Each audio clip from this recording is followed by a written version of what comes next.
Attention all Nigerians in diaspora. Are you thinking of buying a house in Nigeria?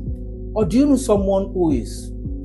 Don't make that move until you have watched this video till the end. Hi, I am Miami Williams, a seasoned real estate expert with close to a decade of experience.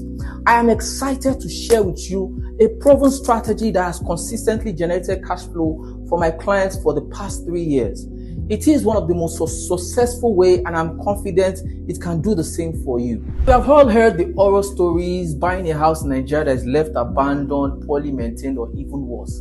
It doesn't generate cash flow, you are stuck chasing tenants from abroad, you are dealing with high maintenance costs, and the stress about demolition too. But what if there's a better way? Now, this proven strategy I'm about to share with you has made my clients money consistently for the past 3 years. The solution is apartments, specifically shortlets. Now I got your attention, right? With shortlets, you can earn between 20 million to 40 million annually. You can stay in your apartment when you're in Nigeria, and it is well maintained because it is constantly in use.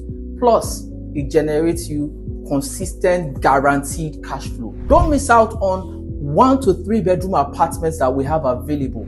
If you can't afford it alone, that is not a problem. You can collaborate with friends or opt for off-plan projects with COO, governor's consent, and building approval, so you are not worried about demolition. Call the number scrolling somewhere on your screen or click the link in the description below to get started. I remain Miami Williams, aka Mr. Property, the property, and I will be waiting to hear from you. I will see you in a bit. Pumba!